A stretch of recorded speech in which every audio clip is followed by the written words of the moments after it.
Hello everyone, welcome to my YouTube channel math with Reena ma'am. कैसे हैं आप सब? होप सब बहुत ही बढ़िया होंगे और अपनी तैयारी अच्छे से कर रही होंगी। कैसी चल रही है आप लोगों की तैयारी? कैसी चल रही है आप लोगों की दिल्ली पुलिस फिजिकल की तैयारी? जिन जिन बच्चों का सिलेक्शन हुआ है एक बार फिर से आप सबको कॉन्ग्रेचुलेशंस।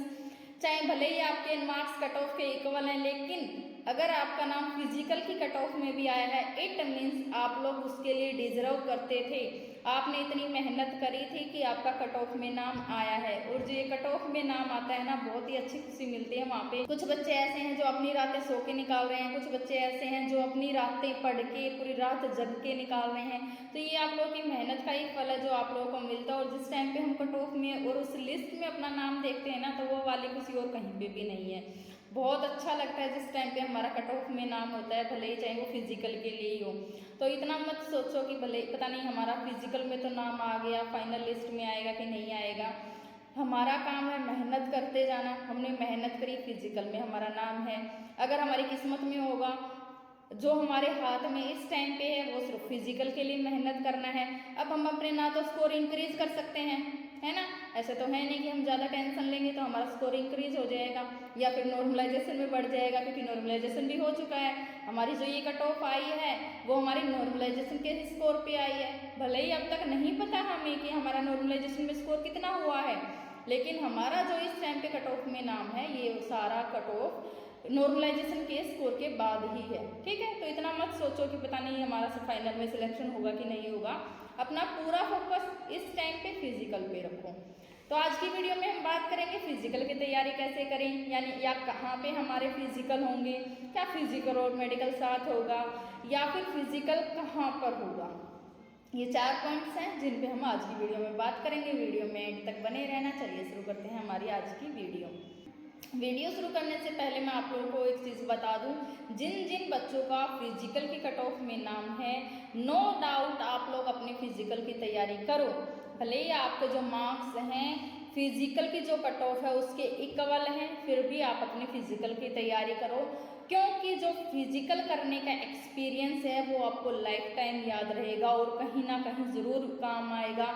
क्योंकि आपकी लाइफ ये तो है नहीं कि सिर्फ दिल्ली पुलिस पे ही आके रुक गई, आगे भी आपकी काफ़ी सारी वैकेंसीज हैं, चाहे यूपी पुलिस की हैं, एसएससी जीडी की हैं, और दिल्ली पुलिस की भी वैकेंसीज बहुत जल्दी आती रहती हैं। जैसे ही ये वाली भर्ती कंप्लीट होगी वैसे ही अपनी नेक्स्ट ईयर की भर्ती आ जाएगी। तो जो एक्सपीरियंस है फिजिकल करने का, जब आप खुद करोगे तो महसूस होगी वो चीज़, एक सेल्फ कॉन्फिडेंस आएगा आपके अंदर कि हाँ मेरे को अब सिर्फ टेस्ट की तैयारी करनी है, फिजिकल की तैयारी नहीं करनी, क्योंकि फिजिकल तो मैं फोड़ दूंगा क्योंकि मैंने एक बार करा हुआ है। तो ये वाला जो पॉजिटिव एटीट्यूड आएगा, जो पॉजिटिविटी आपके अंदर आएगी, जो एक्सपीरियंस आपके अंदर आएगा, उन बच्चों को नहीं मिलेगा ये एक्सपीरियंस जिनका इस कट ऑफ में नाम नहीं है। ये एक्सपीरियंस लेने का जो हक है वो सिर्फ आपको मिला है, क्योंकि आपका फिजिकल की कट ऑफ में नाम है। तो जिन जिन बच्चों का फिजिकल की कट ऑफ में नाम है, सब फिजिकल देने जरूर जाना। ठीक है, ये मत सोचना कि फाइनल में सिलेक्शन होगा तो ही हम फिजिकल देने जाएं। नहीं, ऐसे भी बहुत सारे बच्चे हैं जिनके मार्क्स तो बहुत बढ़िया हैं, लेकिन फिजिकल में क्या पता वो क्वालिफाई ना हो, और आप क्वालिफाई हो जाएं, भले आपके 2 नंबर 3 नंबर ऊपर हैं, तो हो सकता है आपका नॉर्मलाइजेशन में 2-3 मार्क्स और बढ़ के आपके 5-6 नंबर ऊपर हो कट ऑफ से, और आपका फाइनल सिलेक्शन भी हो जाए। तो नेगेटिव चीज़ों को अपने आप से दूर रखो, हमेशा पॉजिटिव रहो। जो चीज़ें हो रही हैं आपके साथ उनको होने दो, गो विद द फ्लो। जो आपके साथ हो रहा है उसको होने दो। फिजिकल में नाम है तो फिजिकल की तैयारी करो, उसके आगे का सोचो ही मत कि मैं मेडिकली फिट हूँ कि नहीं हूँ, मेरा फाइनल में सिलेक्शन होगा कि नहीं होगा। इस टाइम पे आपका फोकस सिर्फ और सिर्फ फिजिकल पे ही होना चाहिए। ठीक है, तो आपको फिजिकल की तैयारी करते रहना है। काफ़ी कमेंट्स थे इसके रिगार्डिंग कि मैम हमारा टाइम सही नहीं आ रहा, हमारा लॉन्ग जंप नहीं लग रहा, हाई जंप नहीं लग रहा, उसके लिए क्या करें। तो भाई उसके लिए हम थोड़ा सा बता ही सकते हैं, मेहनत करना, प्रैक्टिस करना तो आपके हाथ में ही है। देखो, रनिंग की प्रैक्टिस तो उस टाइम पे अच्छी होती है जब हमारा दिमाग हमारी थाइज पे या घुटनों पे ना जाए रनिंग करते टाइम। क्योंकि जब मैं रनिंग करती थी, मैं प्रैक्टिस करती थी, तो मेरे साथ बहुत बार ऐसे ही होता था। जिस दिन मैंने पहले ही मन में सोच लिया कि यार आज तो घुटने दुख रहे हैं या पैर दुख रहे हैं, पहले से ही दर्द हो रहा है, या फिर रनिंग करते करते टाइम भी जब मान लो एक राउंड हो गया तो मान लो मेरा दिमाग वहाँ पे चला गया कि यार अब तो दौड़ा ही नहीं जा रहा, पैर से दुखने लग गए, तो मेरा सांस फूलने लग जाता था और आगे भागा ही नहीं जाता। कितनी कोशिश कर लो उसके बाद रनिंग होती ही नहीं है। तो अपने दिमाग में हमेशा पॉजिटिविटी रखो। ये जो पूरा खेल है ना फिजिकल वाला, हमारी बॉडी लैंग्वेज से ज़्यादा दिमाग का खेल है सारा। जब तक हमारा दिमाग उस चीज़ के लिए हमें परमिट नहीं करेगा तब तक हम वो चीज़ नहीं कर सकते हैं। तो आप मेंटली भी अपने आप को प्रिपेयर करो कि हाँ मेरा फिजिकल है तो मेरे को करना है, करना है, चाहे किसी भी शर्त पे करना है, कुछ भी हो जाए फिजिकल है मेरा और मेरे को ये फिजिकल क्वालिफाई करना है। अपने दिमाग को, अपने आप को कन्विंस करो पहले उस चीज़ के लिए। जब आप तैयारी करने जाओ तो आप ये सोचो कि अगर मेरे को 1600 मीटर की रेस है ना, अगर मेरे को कोई बोल देगा कि भाई 2000 मीटर दौड़ो तो मैं 2000 मीटर भी दौड़ूंगा क्योंकि मेरे को दिल्ली पुलिस चाहिए।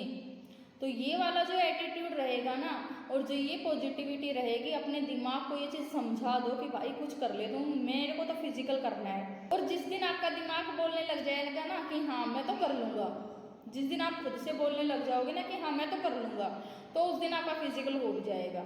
ठीक है, तो ये जो पूरा खेल है सिर्फ दिमाग का। आप खुद एक चीज़ को इम्प्लीमेंट करके देखना, जो चीज़ मैंने आपको बताई।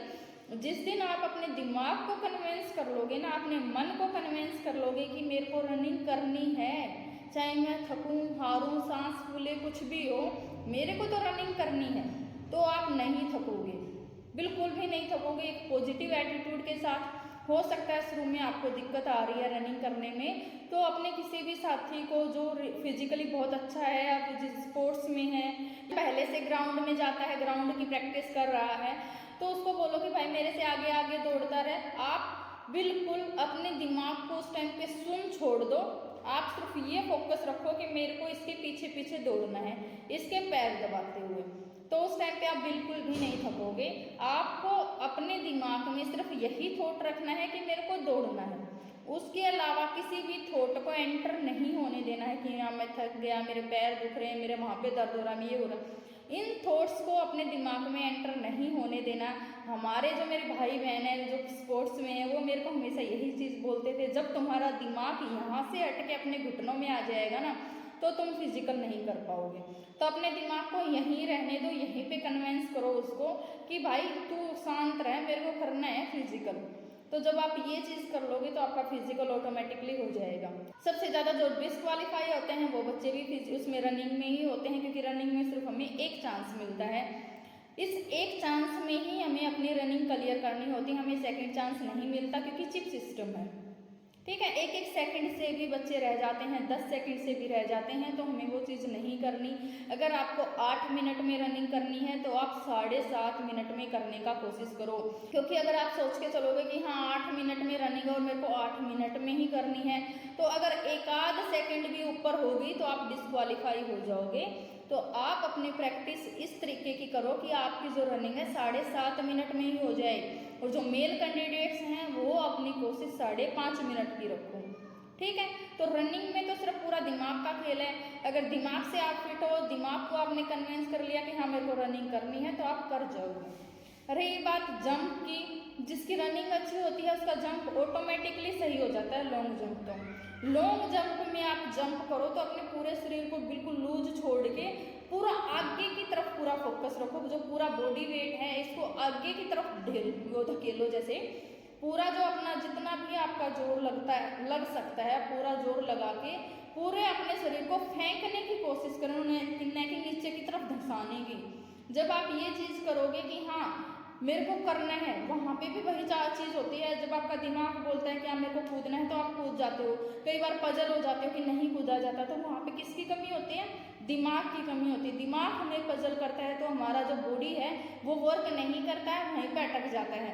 तो वहाँ पे भी अपने दिमाग को फोकस्ड रखो और जो पूरा जितना आप में दम है लगा के कूद जाओ। बस अपनी बॉडी को आगे की तरफ रखो, न कि पीछे की तरफ। इस तरीके से मत रखो, आगे की तरफ रखोगे तो आप अपना जंप इजीली कर लोगे।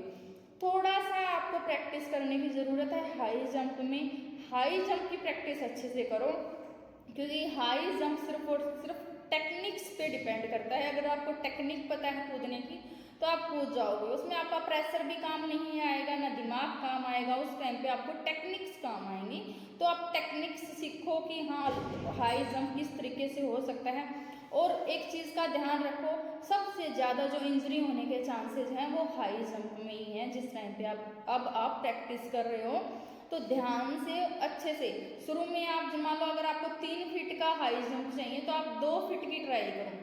2 फीट का हो गया तो थोड़ा सा और बढ़ा दो, उससे ज़्यादा हो गया तो थोड़ा सा और बढ़ा दो, ऐसे थोड़ा थोड़ा बढ़ाते जाओ तो आपकी अच्छे से प्रैक्टिस हो जाएगी। आप इजीली निकाल लोगे, कोई ज़्यादा नहीं होता 3 फीट का हाई जंप। हम नॉर्मली उसके बाद हमारे फिजिकल होंगे कहाँ पे? फिजिकल हमारे दिल्ली में ही होंगे। जो 7 सिस्टर्स हैं उनके फिजिकल सिर्फ वहाँ पे होंगे। और जितनी भी स्टेट हैं हमारे इंडिया की, सबका फिजिकल दिल्ली में ही होगा। दिल्ली के भी 3 ग्राउंड्स में होगा। पहला वजीराबाद में, एक ग्राउंड हमारा एनपीएल का है और एक ग्राउंड हमारा झाड़ुदा का है। आप भगवान से प्रे करो, बाकी से किसी से बोलने का कोई मतलब है नहीं, सिर्फ भगवान से प्रे करो कि आपका फिजिकल वजीराबाद में आए। बाकी एनपीएल में भी अच्छा ग्राउंड है। झाड़ुदा का जो ग्राउंड है वो थोड़ा सा लंबा है, वैसे तो 1600 मीटर ही है, लेकिन क्या है वहाँ का जो ग्राउंड है उस पर इतना अच्छा काम नहीं हो रखा, थोड़ा सा पुराना ग्राउंड है। हो सकता है अब काम हो गया हो, लेकिन जितना मैंने सुना है वही यही सुना है कि जो वजीराबाद के ग्राउंड है वो अच्छे हैं, उन पे दौड़ना ईजी है एज कम्पेयर टू झाड़ुदा के ग्राउंड से। लेकिन इतने ज़्यादा बच्चों का वहाँ पे नहीं आएगा, एक ही ग्राउंड है वहाँ पे भी, तो बहुत कम बच्चों का वहाँ पे आएगा। कि आ भी जाए तो कोई इतनी बड़ी बात नहीं है, 1600 मीटर ही दौड़ना है। ऐसा तो है नहीं कि वहाँ पे आपको 2000 मीटर दौड़ाएंगे 1600 मीटर ही, वही जंप रहेगा, वही हाई जंप रहेगा, तो सारी चीज़ें वही रहेगी। तो 3 जगह हमारे फिजिकल होते हैं। एक जो कमेंट्स आ रहे थे आप लोगों के कि मैम आपने फिजिकल की तैयारी कैसे करी थी, तो मैंने अपनी पहले की भी वीडियोस में बताया कि मैंने फिजिकल की तैयारी घर पे ही रह के करी थी। मेरी कजन्स ने मेरे को करवाई थी, मैंने कोई एकेडमी ज्वाइन नहीं करी थी। लेकिन अगर आपके पास इस चीज़ की फैसिलिटी अवेलेबल है कि आपके नियर बाई अकेडमीज़ हैं तो आप अकेडमी ही ज्वाइन करो। अगर आपकी कजन्स हैं या फिर आपके भाई बहन हैं जो पहले से फिजिकल जिन्होंने किया हुआ है, अगर वो घर पे रह के आपको अच्छी प्रैक्टिस करवा सकते हैं तो आप घर पे रह के प्रैक्टिस करो। या फिर क्योंकि 25 ही दिन बाकी हैं हमारे फिजिकल में, तो आप 1 महीने के लिए कोई एकेडमी ज्वाइन कर लो, जो आपको सूटेबल लगे आप वहाँ पे तैयारी करो, वहाँ पे प्रैक्टिस करो, लेकिन प्रैक्टिस करो। और खाने पीने का भी ध्यान रखो। अगर इंजरी हो जाती है, पैर में चोट आ जाती है या सिन पेन होता है, अगर सिन पेन है तो रनिंग करना मत छोड़ना। हाँ, अगर कोई इंजरी हो जाती है तो आप 2 दिन का रेस्ट जरूर लेना। 2 दिन के रेस्ट में आप अपनी प्रॉपर मालिश करना, प्रॉपर रेस्ट लेना, जो भी इंजेक्शन या पेन किलर्स मत खाना, उससे ज़्यादा दर्द हो जाता है। नॉर्मल अपनी प्रैक्टिस करना, जैसे नॉर्मल एक्सरसाइज हो गई, योगा हो गई, ये चीज़ें करना, मालिश करना, तेल की मालिश, जो तेल है आपकी मम्मी आपको बता देंगी, जैसे तेल में लहसुन फूंक के उस तेल की आप मालिश करना तो आपका जो दर्द है वो ऑटोमेटिक चला जाएगा। अपनी मम्मी वगैरह से किसी से भी अपनी अच्छे से मालिश करवा लेना पैर की। या फिर मान लो कोई वैसे इंजरी हो गई, ये तो हो गई अंदरूनी इंजरी, अंदरूनी इंजरी है तो आपको मालिश से काम चल जाएगा। अगर वैसे चोट लग गई, ब्लड आ गया, घाव हो गया, तो उसकी तो आप प्रॉपर ट्रीटमेंट लेना डॉक्टर से। और जितना दिन का रेस्ट आपको डॉक्टर बोले उतने दिन का रेस्ट करना, क्योंकि ज़िंदगी से बड़ा कुछ नहीं होता। अगर आप सोचो कि नहीं मैं तो तैयारी करनी है, मेरे को तो करनी है, ऐसे चांसेस आपकी लाइफ में बहुत आएंगे, लेकिन अपने शरीर से बड़ा कुछ नहीं होता। अगर आपका शरीर सही है तो आप आगे दोबारा कर लोगे वो चीज़, तो वहाँ पे चांस मत लेना कि आपको वैसे कोई चोट लगी या फिर भी आप फिजिकल की तैयारी करने में जुटे हुए हो, तो वो वाली गलती मत करना। भले हो सकता है किस्मत खराब थी इस वजह से आपको चोट लग गई, लेकिन अगर आपको चोट लग जाए, अंदरूनी चोट है, तो आप मालिश करना 2-3 दिन में ठीक हो जाती है। वैसे कोई चोट लग जाए तो प्रॉपर रेस्ट लेना, अकॉर्डिंग टू डॉक्टर जो आपको सजेस्ट करे वही चीज़ें करना। ये सोच के मत रिस्क लेना कि नहीं मेरे को तो फिजिकल निकालना है इसलिए मेरे को तैयारी करना ज़रूरी है। फिजिकल बहुत आएंगे लाइफ में, पैर एक ही मिलता है, अगर ख़राब हो गया, कुछ हो गया तो दिक्कत हो जाएगी लाइफ टाइम के लिए, तो वो रिस्क मत लेना। चलिए, वीडियो पसंद आई तो वीडियो को लाइक करें, अपने सभी फ्रेंड्स के साथ शेयर ज़रूर करें। अगर चैनल पे नए हैं तो चैनल को सब्सक्राइब जरूर कर लें, साथ ही साथ बेल आइकन भी दबा लें, जिससे आपको आने वाली वीडियोज़ की latest update time to time मिलती रहे। Thanks for watching me.